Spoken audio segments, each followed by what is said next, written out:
Lors des récentes négociations à Washington sur la fin de la guerre Russie-Ukraine entre Donald Trump, Volodymyr Zelensky et les alliés européens, l'idée d'échange de territoire a de nouveau été évoquée. Dans cette émission, examinons ensemble qui dit quoi sur ce sujet au cours des dernières 24 heures. De Resatok, alors où se trouve cette fameuse ligne rouge, parce que l'Ukraine affirme qu'il n'y aura aucune concession territoriale. Cependant, au cours des dernières 24 heures, on commence déjà à entendre des allusions selon lesquelles, si cela se fait sur la base d'un échange équitable, quoi que cela signifie en termes de territoire, alors l'Ukraine pourrait envisager certaines concessions territoriales. De facto, mais pas de jure. Encore une fois, il y a eu plus de détails après les négociations à Washington, un jour plus tard, donc il y a déjà matière à discussion. Je suis Alexei Petchy, nous sommes le 19 août. Nous allons tout aborder dans l'ordre, mais avant, abonnez-vous à cette chaîne, mettez un like, laissez un commentaire et surtout rejoignez ma chaîne Telegram Petchy News. Le lien est dans la description. Nous publions les actualités en temps réel dès leur arrivée. Donald Trump, avant la réunion multilatérale à la Maison-Blanche avec les dirigeants européens, a déjà déclaré « Nous devons aussi discuter des échanges territoriaux possibles, en tenant compte de la ligne de front actuelle ». C'était une déclaration directe, ce ne sont pas des rumeurs, ce sont des faits. Le président des États-Unis déclare clairement que l'objet des négociations sur l'accord de paix portera précisément sur la question de l'échange de territoires. Aujourd'hui, Donald Trump a déclaré que l'Ukraine récupérera certains territoires et que Kiev devra faire des concessions pour en récupérer le plus possible. Je cite Donald Trump, « Un cessez-le-feu n'est pas nécessaire pour entamer des négociations de paix ». Voici un autre extrait de la même citation. Ils ont une très bonne défense. Autrement dit, les échanges de territoires et cette protection sont désormais réunis dans un seul paquet, où le cessez-le-feu n'est plus nécessairement la première étape.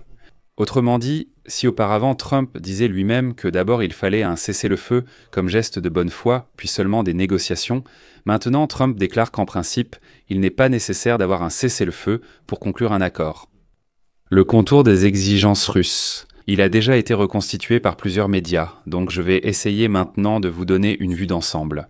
Sky News rappelle qu'à la réunion en Alaska, Vladimir Poutine avait proposé de prendre le contrôle des régions de Donetsk et de Louhansk comme condition pour mettre fin à la guerre. L'idée d'un échange sur d'autres parties du front a également été discutée. Cela correspond aux propos antérieurs de Donald Trump, qui avait déclaré qu'il y aurait un certain échange de territoire. La position de Kiev reste claire et inchangée depuis 24 heures. C'est une position publique extrêmement réservée, mais avec des accents clairs.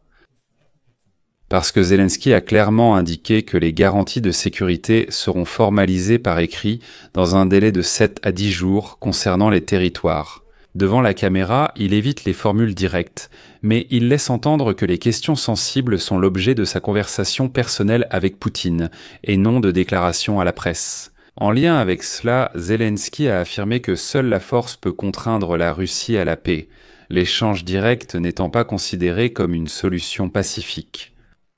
Les Européens, de leur côté, ont fixé une telle ligne rouge.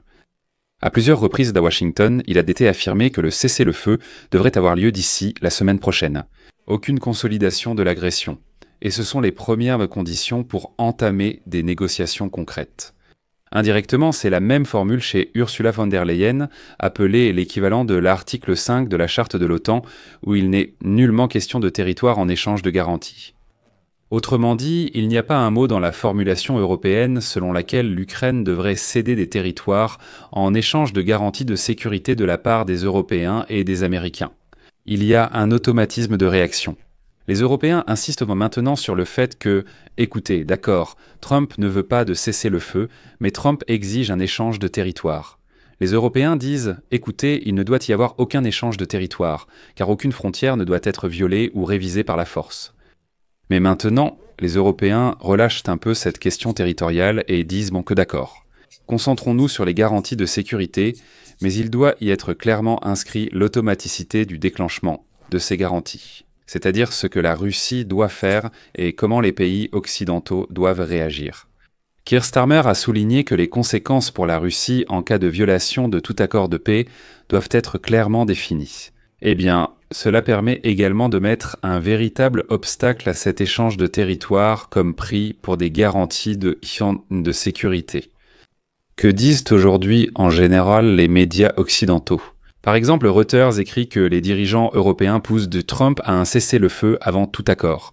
Trump a affirmé que les États-Unis aideraient en soi l'Europe à sécuriser l'Ukraine. L'assistant de Poutine, Ushakov, a affirmé qu'un sommet Zelensky-Trump-Poutine n'avait pas été discuté. En somme, Moscou ne confirme ni le format ni sa volonté.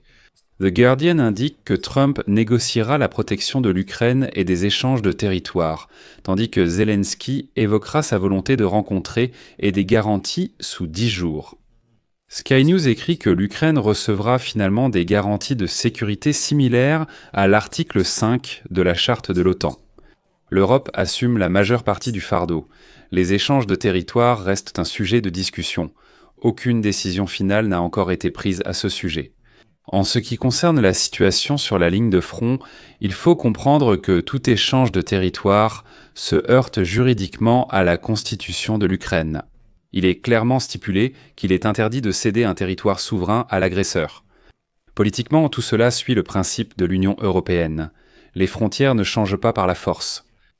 Cela dépend des fortifications des forces armées ukrainiennes et de la profondeur de leur défense. Personne n'a l'intention d'abandonner ces lignes de défense qui ont été construites au cours des 11 années de guerre. Autrement dit, en fait, les Européens disent clairement que si l'Ukraine signe un accord dans lequel elle doit simplement céder les régions de Donetsk et de Louhansk au dictateur Poutine, alors l'Ukraine se retrouvera dans une position de départ encore pire pour la prochaine étape de la guerre. L'Ukraine a passé 11 ans à construire des lignes de défense, mais elle les perd aujourd'hui ainsi que sur le plan politique. Sans garantie claire, il est difficile de savoir comment se défendre. Et c'est pourquoi les Européens insistent sur un cessez-le-feu comme première étape, et non pas sur cette formule de Trump qui propose un accord immédiat sans cessez-le-feu. Cela se voit dans les citations de Friedrich, Marx et Macron qui disent que la trêve est tout simplement vitale. Et selon la formule de Keir Starmer qui dit clairement que des conséquences doivent être prévues pour Poutine. La logique de la pression de Trump est claire à travers plusieurs de ses formulations directes de ces derniers jours. Il a dit qu'un accord était nécessaire. La Russie est une grande puissance, contrairement à l'Ukraine. Mais la confrontation entre ces deux cadres est évidente ici, car les Européens disent que silence sur la ligne de front, puis des garanties. Des sanctions sans échange de territoire. La position de Trump, un accord sans cesser le feu et avec des échanges de territoire. Pour Kiev, le seul ordre sûr, c'est bien sûr l'ordre européen. Et la conclusion que je tirerai des dernières 24 heures serait la suivante.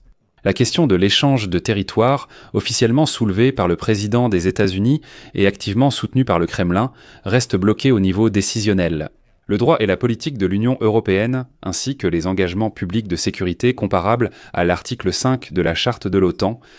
Troisièmement, la logique militaire n'affirme en rien qu'il faut céder quoi que ce soit à Poutine. Toute tentative, vous savez, de vendre un échange de territoire sous prétexte de prix pour la paix, ce n'est pas la paix. C'est une pause pour le réarmement de la Fédération de Russie. C'est pourquoi les Européens exigent un cessez-le-feu au moins pour la semaine prochaine et des garanties strictes, sans aucune restriction sur le réarmement des forces armées ukrainiennes. C'est pourquoi, comme vous le comprenez, l'échange de territoire reste un sujet de discussion. Ce n'était pas une question résolue, mais un sujet de discussion. Les Américains essaient d'imposer l'idée qu'il faudra échanger, tandis que les Européens insistent sur le fait que cela ne doit pas être une condition pour la paix. C'est pourquoi, pour l'instant, je mets des points de suspension ici. Écrivez votre avis, vos conclusions dans les commentaires sous cet épisode. Abonnez-vous à la chaîne, cliquez sur la cloche et n'oubliez pas de mettre un like. C'est tout pour aujourd'hui. Prenez soin de vous.